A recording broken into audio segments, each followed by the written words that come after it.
Este programa tem o patrocínio de www.casasmodulares.pt. Tenha a sua casa a partir de 25 mil euros. Contacte-nos 91 353 8855 www.casasmodulares.pt. A sua empresa, a sua habitação. Casas Modulares Portugal, a sua solução. VEFA Viagens e Turismo patrocina este programa. Dia 5 e 6 de maio, venha viajar connosco a Rota da Chanfana. Saia do seu destino ao sábado de manhã e regresse no domingo ao fim do dia. Tudo incluído, 69,90. Reservas 91 353 8855. Divirta-se, pois a vida é curta. VEFA Viagens e Turismo, já sabe. Gondomar FM. Boa noite. Pensar Política, tenho hoje um outro programa. Tenho comigo o Paulo Machado, militante do Partido Social Democrata, e com quem vou conversar alguns temas, nomeadamente o Congresso do PSD e os seus resultados e a forma como ele decorreu, e depois entrar noutras questões como o programa indica, questões políticas, mas também direcionadas um pouco para as questões da economia. Paulo, quem é o Paulo? Já agora começo por que o Paulo se apresente aqui aos nossos ouvintes. Muito bem. Assim, de uma forma não é? Começo por agradecer o convite, naturalmente, por estar aqui presente. Já tinha ideia, sim senhor. Eu sou licenciado em Psicologia, embora só tenha trabalhado um ano nessa área. Ao longo da minha vida profissional trabalhei essencialmente como auditor na área técnica e pedagógica e depois financeira. Já tive responsabilidade na gestão pública em algumas circunstâncias e trabalho essencialmente neste momento na área do emprego. Portanto, é uma área que me agrada. Portanto, já fui homem de muitos ofícios. E pronto, e um homem bem trabalhado nas áreas em que, acho que sim, acho que já se mete. E por causa da auditoria, há uma área interessante, porque eu também fui auditor durante 13 anos, mas na área técnica ou económica ou técnica, na área das auditorias técnicas da EDP, e portanto tive que aprender alguns conceitos na área da eletricidade. Mas pronto, foi bom. Eu passei por 4 programas operacionais, portanto deu para conhecer muita realidade. Fiz auditorias, quer a cursos de formação, quer a projetos o mais sociais possíveis, quer mesmo a obras que foram construídas, uma delas até aqui em Gondomar, na altura, que foi o centro comunitário, a Vila Comunitária de Balbom, que foi financiada na altura também por fundos comunitários. E está ali uma obra fabulosa, fantástica, sem dúvida. Paulo, com esta eleição do Rui Rio para líder do PSD, que muda? Em termos o partido muda bastante, porque nós estávamos com uma política reconhecida pela população em termos gerais, como uma política um bocadinho deprimente, que tem sido sempre muito longe, que tem sido considerada longe das questões sociais, e eu acho que o Rui Rio veio recentrar o partido nessas questões sociais. Particularmente, isso é apenas uma questão mesmo particular. Portanto, eu sou o que se pode dizer um PST mais à esquerda. Eu tenho amigos que são socialistas e que dizem que eu devia ser socialista.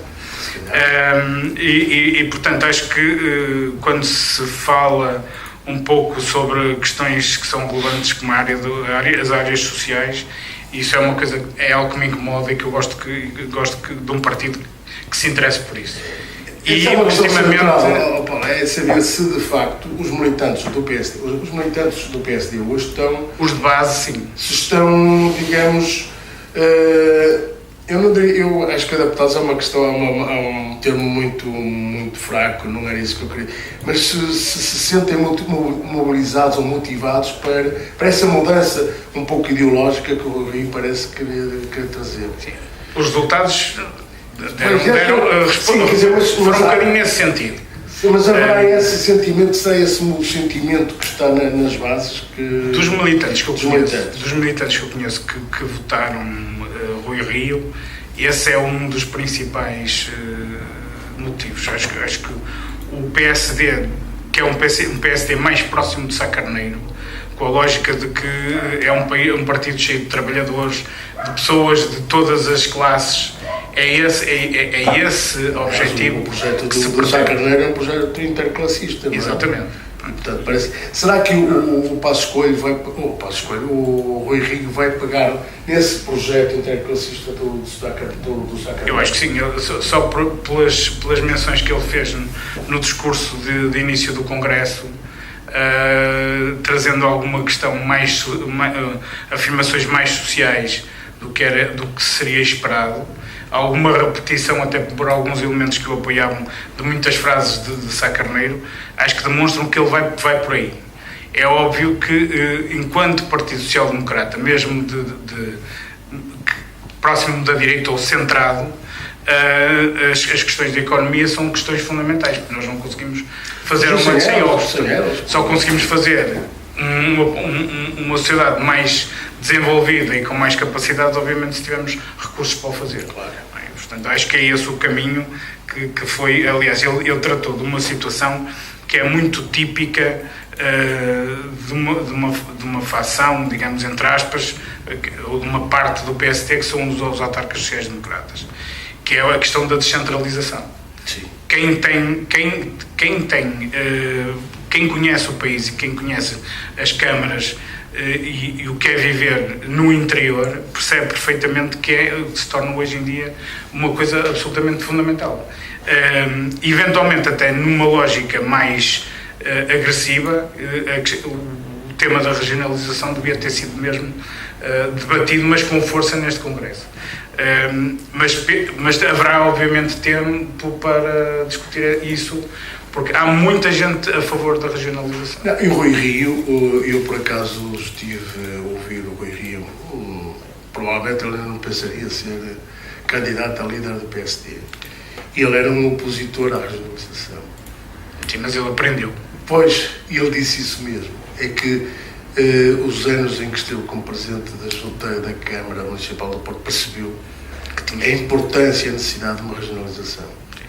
E, portanto, eu hoje acho que ele é um regionalista, aliás, na senda daquilo que um outro social-democrata do governo do Cavaco Silva, o Silva Penedo, e o próprio engenheiro Valente Oliveira defendiam a regionalização. Portanto, às vezes é preciso apanharmos no toutiço para mudarmos um pouco para aprender. Não é? Ainda bem, pelos vistos que aprendeu que efetivamente a regionalização. Será que ele vai... A grande questão é esta. Será que o Rui Rio vai manter os militantes ou não corre o risco de a ala direita se aproximar mais do CDS? Eu acho que não. Eu acho que ele está bem parametrizado, o PSD, relativamente ao Partido Socialista, está mais ou menos... Por acaso, eu acho que até não. Mas isso é porque eu sou mais lá próximo. Mas haverá ali um bocadinho de uma franja que pode...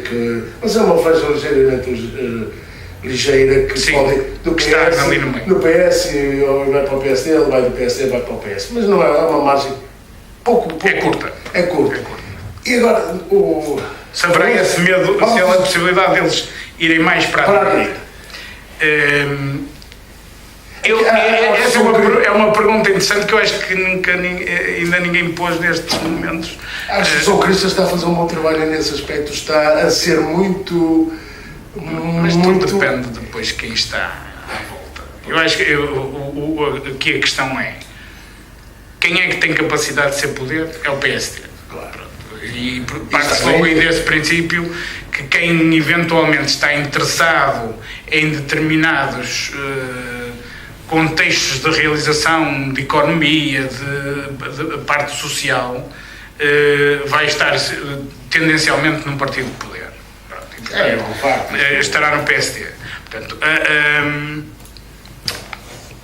Assunção Cristas Eu não posso falar muito mal dela porque a minha mulher é do CDS. Lá temos em casa uma coligação, mas tem sempre os seus nichos de mercado. Aquilo vem do tempo do Paulinho das feiras, destas situações. E, portanto, tem clientes próprios que não são os clientes do PSD. Eu acho que o PSD, quando tem um projeto nacional que não se cinge a setores específicos da sociedade, portanto, tem aí desde logo a possibilidade de ter maiorias e de ser governo. Mas uma coisa que se fala muito é que no período de Passos Coelho, e não só pela questão da Troika, mas por uma questão até de própria ideológica, o PSD balizou-se muito por questões ideológicas da direita. E, portanto, aliás, era assim. Não foi só assim. E, portanto, o próprio isto é mesmo, quer dizer, vamos lá ver, não é só do tipo do PSD, é tipo de todos. Quando foi o Sócrates o governante, que era um homem de direita, do Partido Socialista, os socialistas também estavam ali um bocado enredados pela direita, aliás. Mas fizeram operações à lei de trabalho, não sei o quê, contrário. Seguiram o caminho da Europa, que era comum e que se cola normalmente à direita, mas há situações que não se colam à direita. Claro, mas o que eu quero dizer é, se não haverá também o risco para o Rui Rio de ver a sua base de apoio ficar reduzida, a sua mobilidade, a sua mobilização relativamente aos militantes não ser enfraquecida por essa questão. Quer dizer que eles hoje estão um bocado agarrados um pouco à direita. Eu conheço muitos do PSD, alguns até sociais-democratas, mas que fizeram uma relação boa com a direita. Sim. Eu percebo, mas o que eu lhe posso dizer é que o PSD de Rui Rio, o PSD que colocou lá Rui Rio e Nuno Sarmento, em particular por ser mais conhecido do ponto de vista do pensamento político do que se calhar todos os outros que lá estão, como vice-presidentes, são o Nuno Sarmento eventualmente até daquela equipa será o mais à esquerda. Sim. Agora, tem uma coisa boa que eu acho que isto está mesmo a funcionar. É particularmente interessante perceber que primeiro vem a questão do nesta equipa que foi formada, vem a questão do Salvador Malheiro. Lança-se todo o problema sobre o Salvador Malheiro. Depois a seguir vem a Helena Fraga e, portanto, vai-se lançar toda a polémica sobre a Helena Fraga. Eles vão ser todos escrutinados. Claro. Ontem uma notícia já levantava a questão do próprio Rui Rio, mas isso já vinha até antes. Ontem já estavam a tentar explorar a questão da Isabel Meireles ter estado numa reunião onde foi aprovado a entrega do relatório ao Ministério Público, que é uma situação habitual nas questões de auditoria, quando a senhora só foi lá para se despedir porque estava doente e não poderia estar na reunião. Hoje, um amigo meu que já foi diretor de um jornal, de manhã acordou-me lá com um post sobre o Sarmento. Portanto, o que vai acontecer é que estes elementos todos que fazem parte do que é a equipa do Rui Rio vão ser escrutinados. E isso vai legitimar quer o Rui Rio, quer a equipa que ele tem. E quando isso acontecer, os portugueses vão começar a confiar. É uma coisa que não aconteceu, por exemplo, não aconteceu nem com Passos Coelho, nem aconteceu com António Costa. Aconteceu com Costa, aconteceu porque tinha sido ministro e tinha feito aquilo.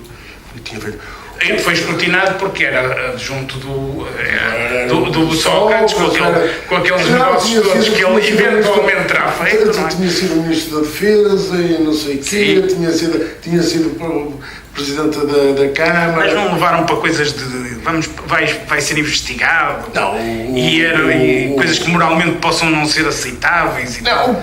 Mas o Passos Coelho também foi, com a questão da Tecnoforma, não sei o que. Sim, mas não foi lá nenhum. O grande problema que nós estamos a ter é que daqui a pouco não há ninguém para a vida pública.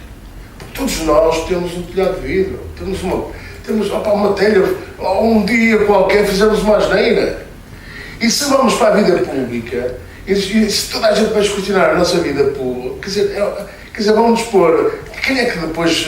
Mas quem é que faz esse escrutínio? Foi bem levantado. Este escrutínio todo. Quem é que o está a fazer? Os jornalistas, até para condicionar os próprios. Não, mas até são dentro do próprio partido. É os do próprio partido, ou é os dos outros partidos, ou é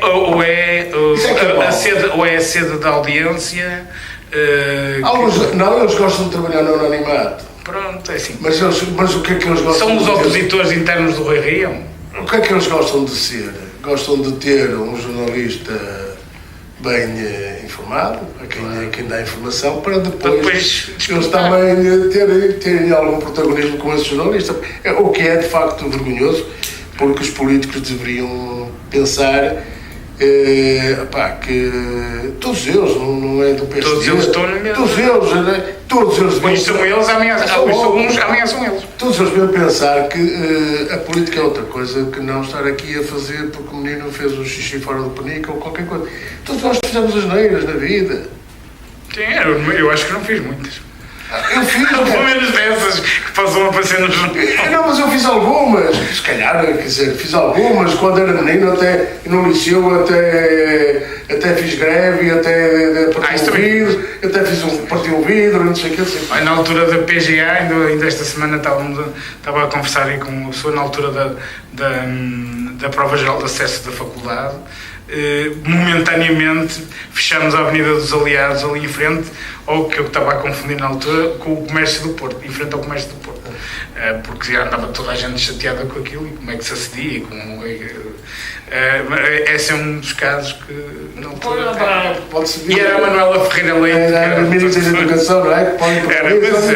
Alta pressa. Aliás, quer dizer, os termos utilizados para Paulo Teixeira da Cunha são termos que já não se devem utilizar em política. Aquilo é uma questão mesmo de.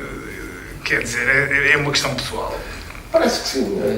Aliás, as imagens que apareceram recentemente, da altura em que houve a maior polémica sobre o mapa judiciário e tudo isso, elas nitidamente não olhavam uma para a outra e, se fosse possível, agarravam-se ali no meio do pulo.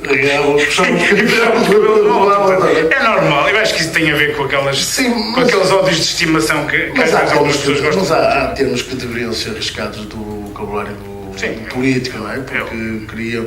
Há truculências que não podíamos lá, não deviam lá estar. Não, quer dizer, eu estou falando. Mas isso faz parte do afoguear das coisas, porque muitas vezes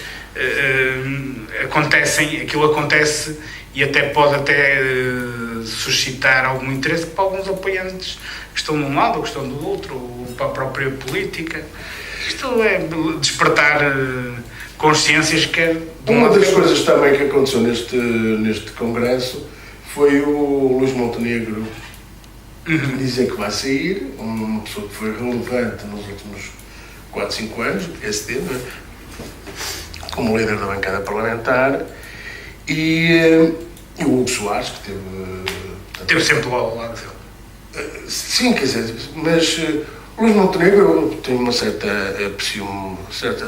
acho que ele tem uma retórica muito fácil e é um dos gajos que eu aprecio, embora não goste, aprecio pela retórica, não aprecio ele fala muito bem, pela maneira como ele expõe as situações.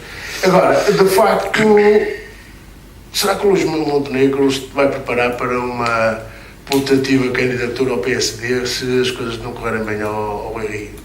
Porque nós estamos habituados a quem é do Porto não vingar em Lisboa. Eu lembro do Luís Filipe Menezes. E do Fernando Gomes? O Fernando Gomes foi ao contrário do Lisboa. Ele foi para lá e nunca morreu completamente.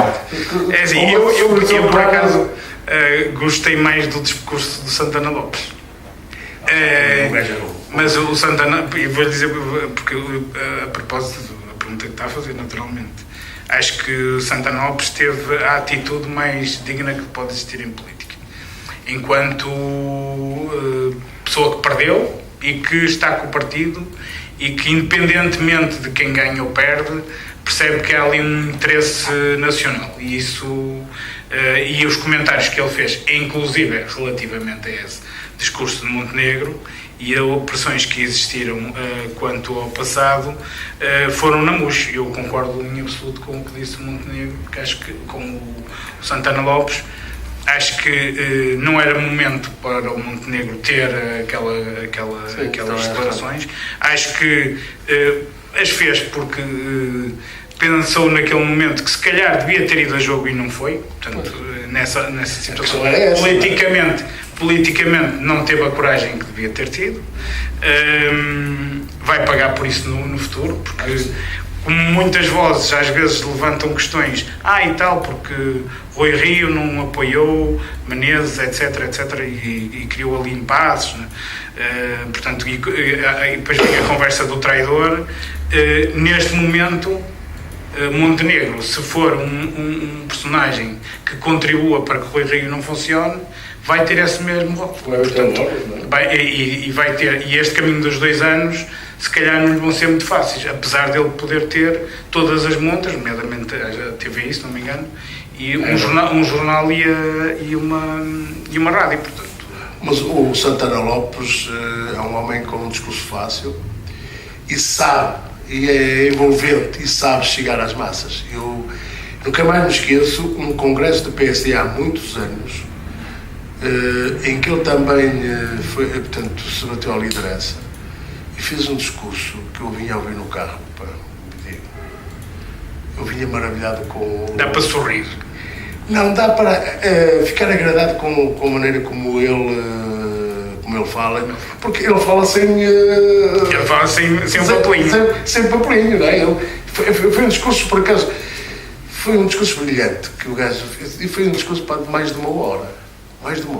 Eu, por acaso, não é que eu pessoalmente seja muito santanista, não é que eu seja PSD, mas não acho que eu não sou santanista, porque ele tem o do bom e o do mau.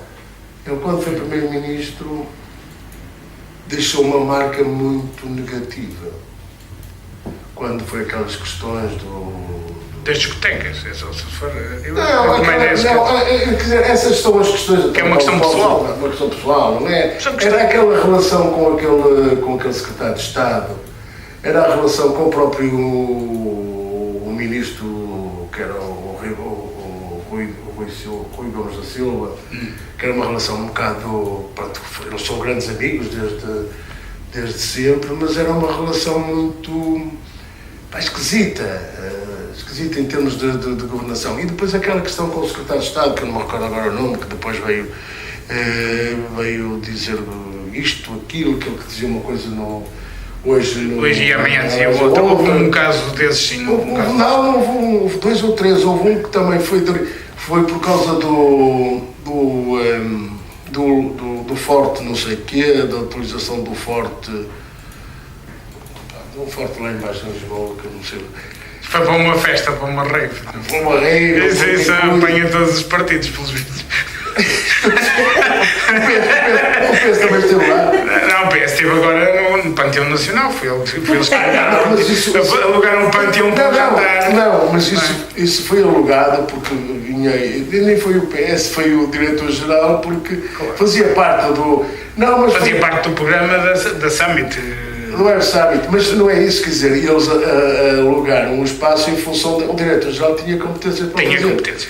Pronto. Agora, a rave que foi feita nesse forte foi uma rave pessoal dos amigos dele, da Cindinha e não sei o que, foi construído. Na altura ele estava muito rotulado com a boémia, naturalmente, e o Playboy. Mas ele já passou essa fase. Deverá ser proibido isso aos políticos. O quê? Ter noite, ter vida. Não, é óbvio que não. Eu acho que as pessoas devem ser... Desde que não se embebedem e façam figuras tristes ou outro tipo de situações, acho que as pessoas devem se divertir e têm os mesmos direitos, não é? Paulo, nesta nova vida do PSD, poderemos contar com um PSD mais... que apresente mais alternativas do que estar no jogo do bota abaixo, do dizer mal por dizer mal. Eu acho que é esse o objetivo do Rui Rio. Para a afirmação, o que agora tem sido pela negação, não é? E agora teremos Aliás, esta nomeação de dois representantes para a questão da regionalização, da descentralização, e para a questão da discussão dos fundos comunitários de futuros, dá a ideia de uma nova ligação entre o partido e o governo.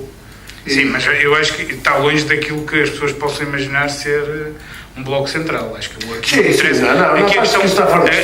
questão da negociação e tudo isso, acho que é algo absolutamente relevante no que deve ser feito na aplicação dos fundos comunitários. Que não deve ficar nas mãos de um único partido.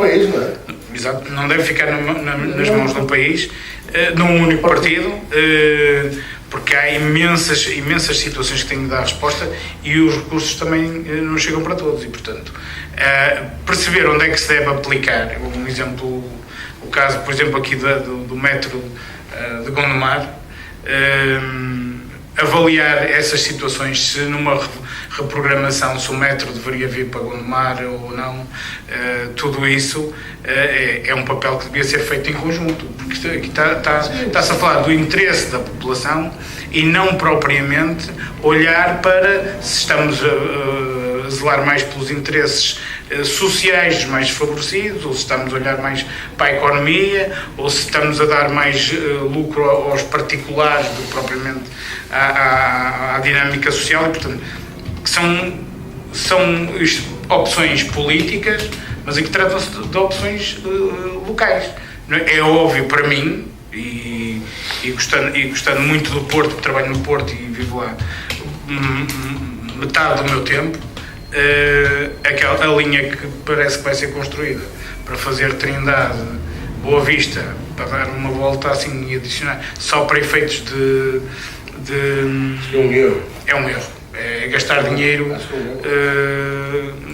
pronto, que não tem interesse, até porque o turismo no Porto é uma coisa descomunal, que está a crescer, efetivamente. Se calhar temos que arranjar um métrico para os turistas, mas eles também já têm efetivamente um elétrico. Não, só e que está cheio, não é? E aqueles autocarros de 2 pisos. Sim, mas e tem muitos desses 2 pisos, isso é verdade. Mas não se justifica porque o Porto, enquanto turismo, ou existe uma ideia que provavelmente ainda não chegou cá, que é uma ideia que garante alguma sustentabilidade deste crescimento a longo prazo, ou então o Porto vai um dia destes sair de moda, é substituído por uma outra qualquer cidade. Aliás, neste momento a Croácia está a crescer a olhos vistos em termos de turismo e nós vamos sofrer com esse crescimento e portanto, gerir isto implica uma promoção sempre presente de Portugal e implica termos coisas diferentes para fazer. E o Porto é lindíssimo, tem paisagens que eu acho, pessoalmente, eu todos os dias fotografo o Porto, tenho o meu hobby. Em qualquer momento se encontra uma coisa diferente. Mas eu tento fugir ao turismo, tento fugir à lógica do turismo, que é uma cidade fantástica, que cresceu imenso, tem imenso investimento, mas vai chegar a uma altura em que o turismo vai parar. Já começa a haver uma certa crise de crescimento e de insatisfação. Essa crise de crescimento reflete-se em alguma insatisfação da sua população, porque começa a não ter as condições mínimas de sobrevivência, nomeadamente os inquilinos de prédios que têm apartamentos para o turismo. Sim, há alguns medos. Isso é realidade.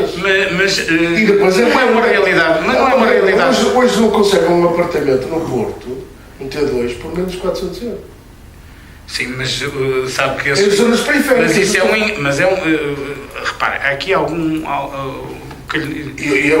mais a imagem do que é, porque, por exemplo, outro dia fizeram um estudo e próprio vieram-me falar na situação. Por exemplo, a habitação no Porto, mesmo na zona central, não é tão cara como em Oeiras.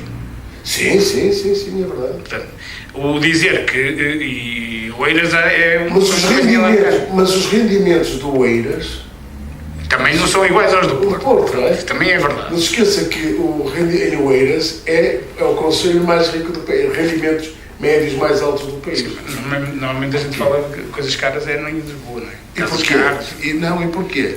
Porque tem o grande centro, o grande parque tecnológico está lá. São as grandes empresas tecnológicas que têm quadros com a ganhar salários muito elevados. E, portanto, tudo se aproveita. Agora, o Porto é das cidades que têm um rendimento, um salário médio mais baixo do que, por exemplo, Lisboa. Tem bastante. Então do Oeiras nem se fala, não é? Sim. Portanto, não pode, os habitantes do Porto não podem ser penalizados por este crescimento do turismo, que está a ser penalizado. Está a ser penalizado, mas é porque também a habitação social no Porto, e podemos começar por aqui também. A habitação social no Porto não está a ter a dinâmica que era suposto ter, porque o Rui Moreira criou projetos de renovação. Mas que já vinham do Rui Rio. Mas apanhou alguns, eu até fui ao lançamento das primeiras pedras, mas não se via eles a avançar. Por exemplo, no Barco São João de Deus, o problema lá debaixo eu não me recordo o nome, que tinha aquelas duas torres. As duas torres, pronto.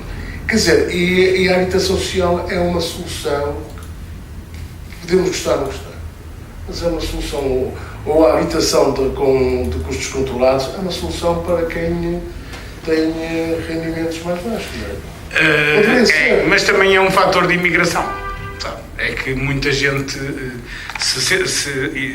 é algo que é importante a gente falar, até no contexto da área metropolitana e do que é Gondomar, Matosinhos. Eu tive uma relação muito próxima com Matosinhos, passou a ser um bocadinho a minha segunda casa, a certa altura da minha vida, e esta relação Gaia, Matosinhos, Gondomar e o Porto é uma relação que tem que ser gerida por estes presidentes de Câmara e por estas câmaras, porque a aplicação de determinadas políticas no Porto faz com que as pessoas que não têm condições sociais para sobreviver migrem para o Porto, ou migrem para Gondomar, ou migrem consoante for mais favorável. O Porto, eu fiz um trabalho sobre isso nos anos 70, até finais dos anos 70, dos anos 80, da desertificação do Porto. O Porto tornou-se desertificado porque a habitação não tinha condições de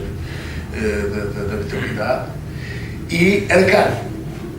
E, portanto, as pessoas localizavam-se para o Rio Tinto, vizinho, onde havia linha de comboio. Era a primeira estação, digamos assim, era onde tinha a linha de comboio. E os terrenos eram baratos e as casas eram baratas. E, portanto, houve uma deslocalização das pessoas do Porto para... Agora, o Porto não pode perder mais população. Não pode. Digo eu, porque de facto, senão os turistas... Mas é uma cidade de turistas. Mas acho que a intenção do Presidente da Câmara, e não estou aqui a defender o Presidente da Câmara... Não é defender, a intenção de qualquer bom gestor da Câmara do Porto é pensar que a cidade tem que se reavivar. Também não pode imaginar em pôr apartamentos no meio da movida do Porto. Não é? Pois. Quem quer pagar, como existem apartamentos, por exemplo, onde era antigamente o comércio do Porto. Aquele edifício, se não me engano, a penthouse daquilo custa uma coisa como 2 milhões de euros ou coisa do género. Portanto, quem tiver capacidade e não se importar de viver na confusão, vá para lá. Não é? Agora, o que me preocupa é, por exemplo, quem vai para lá trabalhar, isso, pessoalmente, o que eu acho é que, por exemplo, acima do Bolhão, a vida tem determinadas condições. Abaixo do Bolhão tem outra. E a certa altura eu digo mesmo a muita gente que eu digo, para baixo é para turistas, para cima é para os portuenses. E também para baixo, muitas vezes digo que, infelizmente, há muito trabalho ilegal. E, portanto, isso devia mexer. Devíamos ter aqui muita situação que devia ser pensada pela própria cidade. Mas isto é um problema do Porto, mas é um problema de todas aqui, porque nós temos também uma cidade. O problema é que reflete-se depois tudo nas periferias, não é? Uma cidade como é de Rio Tinto, e estamos a falar de Rio Tinto mais Baguinho, não há ninguém que pense na cidade. É uma coisa que ninguém, toda a gente fala de Baguinho ou de Rio Tinto. Portanto, se é de Baguinho, fala de Baguinho, se é de Rio Tinto. E depois falam das pessoas Mas toda a gente se esquece da cidade de Rio Tinto e que devíamos ter uma vivência, por ser aqui do Rio Tinto, mas eu também digo muitas vezes que eu vivo no Triângulo das Bermudas, porque eu vivo na cidade de Rio Tinto, vivo em Rio Tinto, quase por acidente. As traseiras da minha casa é Maia, é Pedrosos, e vivo a 200 metros do Porto, que é a Ariosa. E, portanto, é ali o limite. Eu às vezes digo que é o Triângulo das Bermudas porque são realidades totalmente diferentes. E a verdade é que o que falta a Rio Tinto é ter uma centralidade de cidade, que não tem. Mas acho que vai pensar a ter aqui no Parque Urbano. Acha que sim? Eu acho que não. Mas isso é a minha opinião. Não sei, eu acho que vai ser. Eu acho que vai ser uma requalificação da cidade de Rio Tinto. Particularmente Rio Tinto. Eu vi o lançamento do projeto e gostei do projeto. E acho que vai ser isso. Conjugado com a Quinta das Freiras, acho que vai ser um bom projeto. Agora, mas não é cidade isso. Isso não é cidade. Mas é cidade, mas como a parte da cidade do Porto. Faz parte da cidade. O parque da cidade do Porto é para aí 20 vezes maior que aquele parque. Do que o daqui? Sim. E também digo, às vezes digo na brincadeira, assim, com aquelas linhas que vai ter lá no meio, a linha do metro, as ruas que vêm de um sítio, as ruas que vêm do outro, mais o parque de estacionamento, muitas vezes digo, olha, já saí nós da autoestrada maiores do que aquele parque. Mas isso, lá está. Olha, e o mais engraçado é que, por exemplo, sai-se aqui da estação do Rio Tinto e a gente olha e vê uma paisagem enorme verde,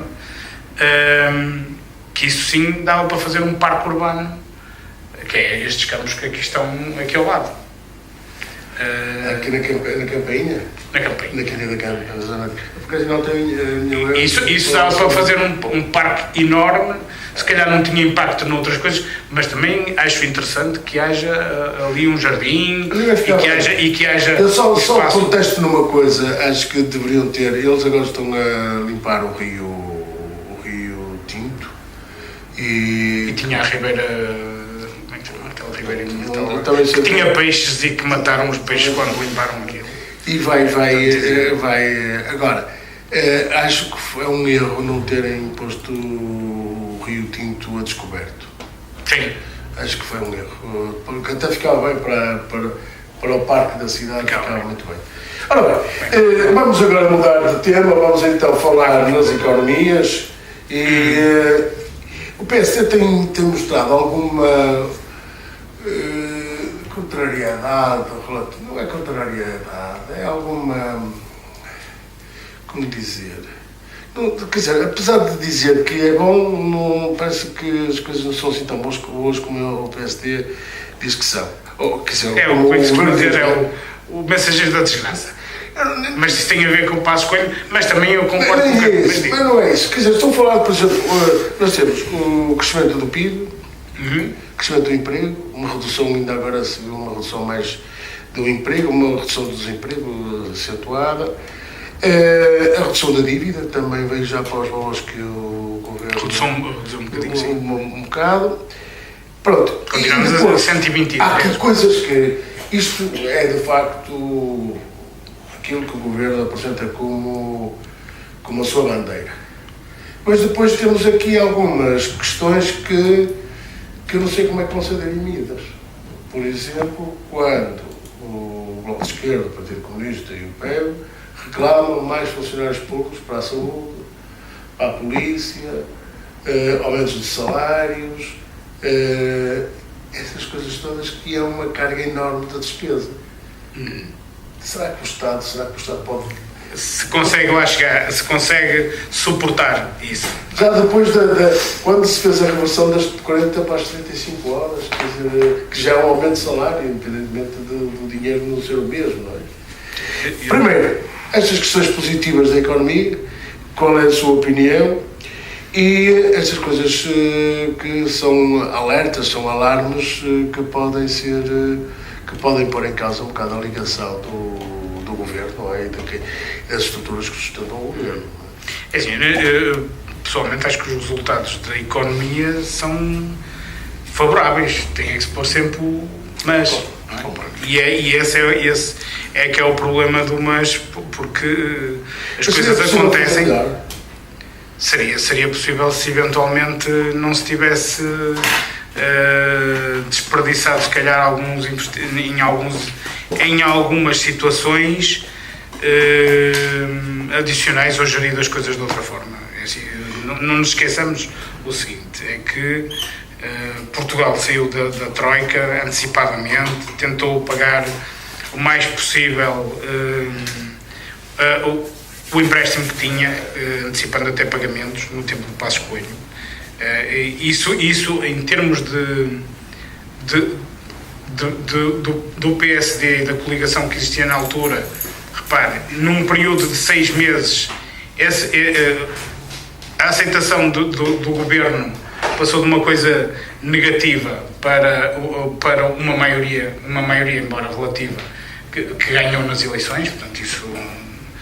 Mas eu digo-lhe pessoalmente que sentia 6 meses antes que seria impossível ganhar e que iríamos ter resultados. Aquela luta interna do PS queimou também favoreceu e queimou muito o PS. Também sim, mas o PST levou um avanço enorme naquela última fase do último ano. Nem tudo foi positivo, muito longe disso, e também não é agora. Agora, o que é que acontece com este crescimento?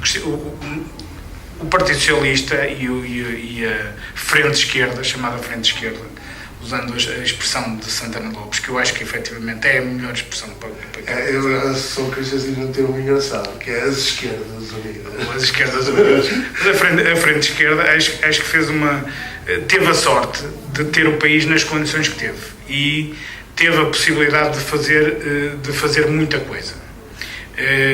Isso trouxe-lhe essa aposta no mercado interno, no aumento do rendimento das famílias e tudo isso. Devia ter sido talvez um pouco mais contido. Isso é um talvez porquê? Porque isso teria tornado mais sólido o processo que tinha sido feito anteriormente com o Pedro Passos Coelho. Pronto, não aconteceu, começamos, entre aspas, logo a gastar tudo e daí o aumento do déficit, que continua a aumentar, embora agora tenha tido uma redução neste último ano, o déficit aumentou. Houve agora uma redução, como o déficit com este governo desceu sempre. O déficit do Passos Coelho foi de 3%. O primeiro déficit do Costa foi 2. Sim, desceu. Mas vinha, exato, tínhamos aquele déficit que veio dos 7% ou 9%, descemos por ali baixo até o Passos Coelho conseguiu 3%. E continua a baixar, mas o déficit público, em termos de financiamento, nós estamos com um déficit de 123 mil milhões, não me engano, ou dívida pública. Não, a dívida 123%. 123%. Do PIB. Mas foi uma descida porque ele estava no tempo do Passos Coelho. Isso os números explicam um bocado estas coisas. O tempo do Passos Coelho estava nos 132%. Sim. No tempo do Costa, o primeiro ano do Costa, sobe para 133%. Só ali uma cresceu ali qualquer coisa. Mas depois veio a descer. Agora o problema, e é isto que os nossos analistas económicos às vezes esquecem de relativizar estas coisas, é que os 123% é uma porcentagem e o denominador é mais alto, logo o numerador tem que baixar, a relação tem que baixar, não é? Porque uma coisa é eu se crescer de 1 para 2 são 100%. Sim, cresci 1. Não é? Se eu crescer de 2 para 3, cresci na mesma 1, só cresci 66,6%. Quer dizer, é esta relação que às vezes não é feita. Porque em termos absolutos a dívida desceu cerca de 7 ou 8 mil milhões de euros. Não foi mais. Anda por aí, sim. Isso eram os resultados que foram falados, acho que até hoje. Sim, foi falado hoje. Mas agora, há uma relatividade que nem sempre o problema dos números é que facilmente se joga com eles. E vão dar aquilo que nós queremos. Às vezes. Agora o que é que tem? Pronto, houve um investimento mais nas pessoas e acho que era positivo, mesmo nos funcionários públicos. Eu, sendo funcionário público, tenho que agradecer, não é? Claro. Ter-me devolvido algum rendimento, embora, no que diz respeito às carreiras, por exemplo, o mais interessante é que só me vão devolver o dinheiro todo nas vésperas das próximas eleições. É um bocadinho como aconteceu agora nestas últimas vésperas das últimas eleições. Claro. Mas isso parece mal e acho que politicamente é censurável. Fazer isto em vésperas das eleições. O problema é esse. Agora, eu por acaso sou um bocadinho contra isso. Porque eu acho que deveríamos, contra isso, quer dizer, isso é uma forma política, já um bocado enviesada de fazer política. Agora, é demagoga, por assim dizer. É que de facto nós não podemos restabelecer o que estava no passado, como disse bem, porque daqui a pouco estamos outra vez a chamar os meninos da Troika. Se nós entrarmos na espiral de despesa, não é? Por isso é que eu estava a dizer, se nós vamos aumentar o número de funcionários, o número de médicos, o número de magistrados, o número de polícias, daqui a pouco temos tanta gente e o dinheiro não chega para todos, porque não é elástico. Mas o dinheiro não é elástico, eu acho que o dinheiro não é uma questão de ser elástico. Aqui a questão é assim, no tempo de Passos Coelho, uma das coisas que foi institucionalizada até pela lei dos compromissos que se acrescentou e a forma como lidar com as finanças públicas, tentou-se que todas as decisões políticas tivessem uma razão de eficiência, de eficácia e que fossem económicas para o Estado. Foi um dos princípios que o Governo se agarrou fortemente para diminuir a despesa pública. E isso não conseguiu diminuir. Porque não conseguiu. Na aquisição de serviços, sim, porque eles começaram a reduzir em termos nas aquisições de serviços, nas consultorias, etc. Claro, disseram assim. Mas em vez de comprarmos 2 canetas, comprámos uma. Não, houve as centrais de compras, que já vinham do passado, foram melhoradas. Reduziram algum rendimento da gestão. Olha, uma gestão que foi feita de uma forma brilhante, que foi a questão dos farmacêuticos para o tratamento das hepatites, que foi feita por Infarmed, que foi de facto brilhante. Que reduziu o custo, mas... Que negociou-se o curamento, o tratamento curativo dos doentes, e só pagavam se o doente tivesse sucesso. Foi brilhante. Era o prémio, não é? Foi brilhante. E isso, de facto, foi conseguido pelo Governo, pelo Paulo Macedo. No Infarmed estava o Eurico Castro Alves, que fez um trabalho de excelência e conseguiu valores muito baixos para o tratamento dos doentes com hepatite. Era isso que toda a administração pública devia fazer. Agora nem todos fizeram. Mas era por aí que a gente... Por exemplo, o secretário de Estado da Paula Teixeira da Cunha, que entrou todo entusiasmado para a redução de custos no Ministério, chegou outra vez embora porque não conseguia.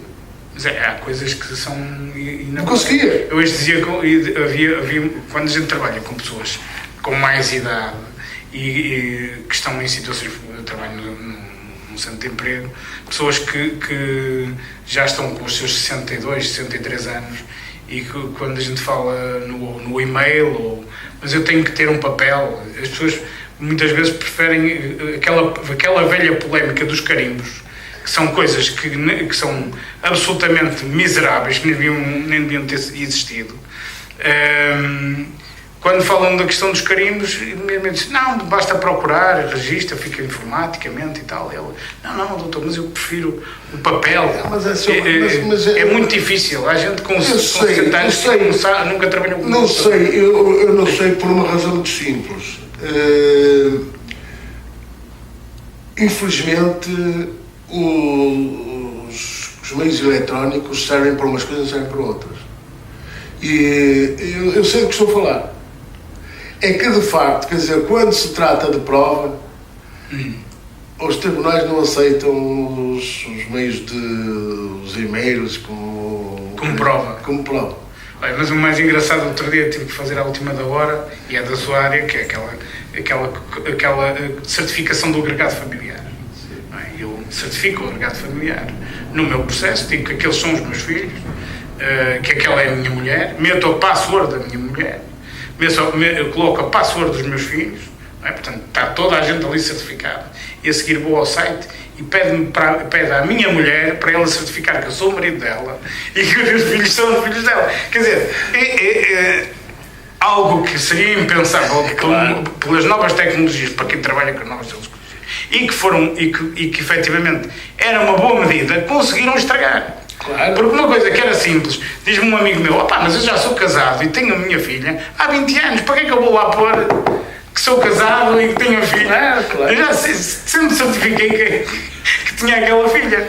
Portanto, o nosso trabalho, o nosso tempo está a chegar ao fim, não é? Ao fim. Mas aqui sobre aquilo que a questão que colocou nós temos situações que o PS, a Frente Esquerda, no fundo, ganhou um país com mais condições para fazer.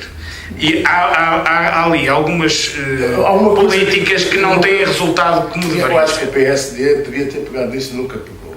Acho que havia uma consciência nacional de que era necessário fazer sacrifícios. Isso aí era. E o PSD teve esse mérito de nos dizer, porque nós também temos, como agora temos a mania de que vamos ter direito a tudo. Sim, agora também toda a gente quer tudo. E, portanto, e o PSD teve essa,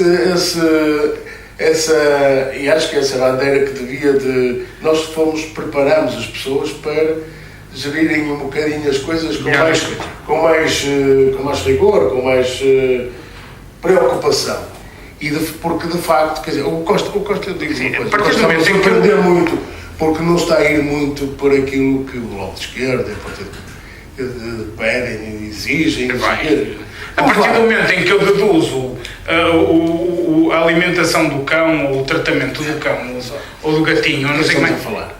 São testões, mas no meio é para satisfazer o PAN, que é um deputado, quer dizer, isto... Não, mas fica bem. Fica bem. É politicamente correto. Paulo, estamos a falar de questões. Estamos a falar, mas existe. Claro. E eu que decidi não ter cães nem gatos em casa, vou ter que pagar para os outros terem cão e gato. Eu tenho 4 gatos, mas também tenho outra vantagem, é que você só pode deduzir se os gatos estiverem registrados em seu nome. Obrigam-os a registrar os... E quem é que ganha? O Estado?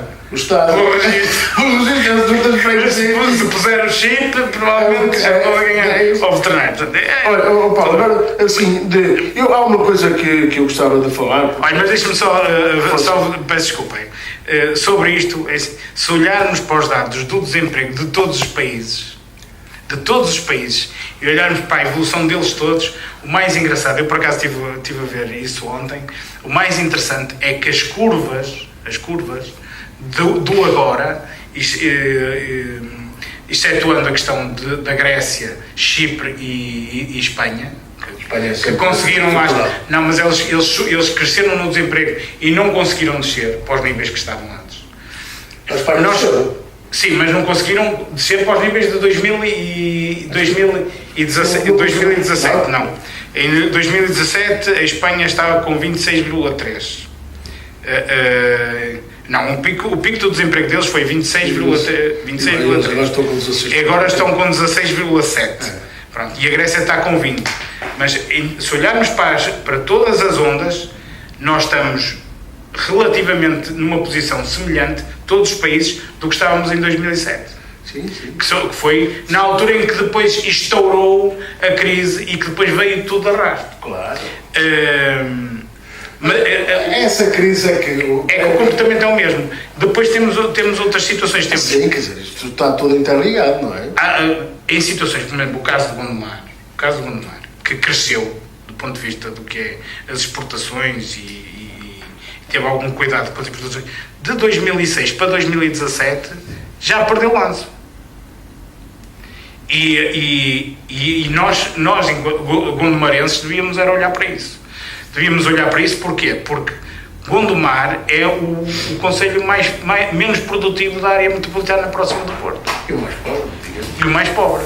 E, portanto, ganharmos 10% face ao que foi no ano anterior é uma coisa muito boa. Isso aconteceu, mas em 2017 já a coisa está a crashar e é esse o medo e é essa a situação que nos pode trazer alguns problemas a nível nacional. É, de um momento para o outro, se isto abana um bocadinho em termos de vento, nós podemos começar a decrescer e é muito mau. Olha, Paulo, é que de facto o tempo passou depressa, como tudo, não é? Ficou ainda havia aqui algumas questões para falarmos, que era o rendimento da inserção social e o seu enquadramento, não é? A educação e as novas propostas para o Politécnico, já falámos assim na rama.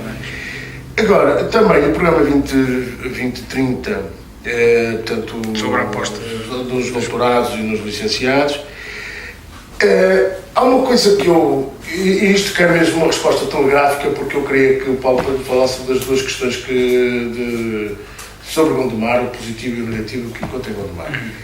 Eu ouço falar sistematicamente em reformas, que é preciso reformar. O que é isso das reformas? Olha, isso é uma coisa que o PS não consegue fazer com a frente esquerda.